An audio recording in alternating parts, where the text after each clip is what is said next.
Yeah, some of us work 4 to 5. But anyway, whether you work 9 to 5 or just for the rest of us 4 to 12, 4 to 5, whatever it is, chances are you've heard Dolly Parton's hit song. And now you can hear some of her classics and some brand new tunes in 9 to 5, the musical. 9 to 5. So many opportunities going south. There's a brighter day. We'll keep looking toward it and we'll find dreams to secrets of support. And we're so happy to have Megan Hilty here with us. Good morning. Good morning. It's got to be weird to actually see yourself because here you are doing it live. How often do you actually see the video? Not often at all. I was just watching myself going, what? Is that what I do? Are you picky when you see yourself, or do you just... Absolutely. Really? It's very hard for me to look at myself or listen to recordings of me singing sometimes. Really? Yeah. That's interesting. Yeah. So, what a great role. I mean, look, obviously you have talent unto yourself, but to be able to play this character, was it...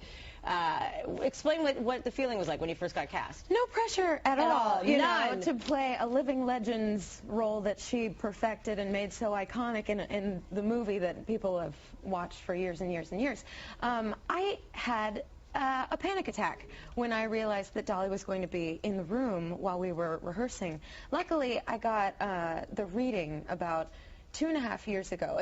Musicals take years and years and years to come to fruition. And so the director called me and asked if I wanted to be a part of the readings and the workshops and stuff. And just boom, you just get a phone call like, by the way, do you want to be in 9 to 5 well, as Dolly Parton's character? Yeah, Nice. I'd worked with him at Wicked before. Joan Wicked is where you got your start on Broadway, right? So he just called and said, would you come and do the readings? And they just kind of kept me along during the process. I didn't make anybody upset and didn't make anybody mad. So here I am. Nice. On So what did she think? I mean, when she was there, was she supportive? Was she critical? Did she hands off? Have you ever met her? I haven't. No. She is the nicest woman I've ever met, and the most genuinely kind and upbeat people I've ever met. So she's everything that she appears. Yes, she is. She really, really is. And so she's been my biggest supporter, my biggest PR agent. She talks about me in every single What was her biggest piece of advice for you? She wouldn't give me any advice. Really? No, and I'd ask her, and she'd say, oh, honey, you're doing fine, you know. Yeah. Oh, you'll do fine, honey. It's all good. Honey, it's fine. All right, there's a reason why I'm wearing this shirt. I actually was at the show wanting to buy the shirt, but the line was too long, believe it or not. Well, that's a good thing. But obviously, look, the title character, sexist, egotistical, lying, hypocritical, bigot. That gets used quite a bit. It's got to be really fun to have this feeling of girl power, basically doing whatever you want to, the guy. Absolutely. The egotistical.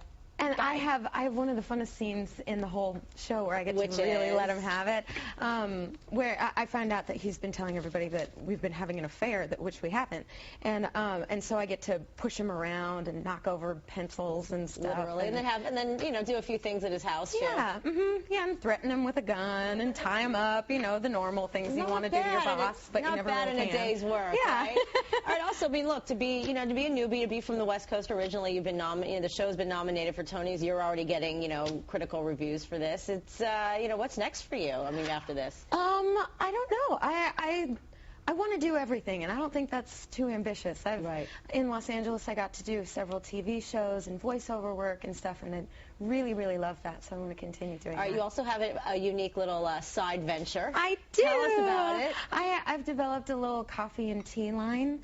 Being from Seattle, I've always been obsessed with coffee, and as a singer, I drink tea constantly, and so I was approached by Net Worth Coffee Brokers, and to see if I wanted to develop. And why not? Might as well have an entrepreneurial Seattle girl taking over for where Starbucks started. Absolutely. Why not? Well, thank you so much for getting up early. I know you have late nights, and it's great to see you. Really great job. And you can see 9 to 5 at the Marquee Theater. For tickets and info, go to our website, WPIX.com.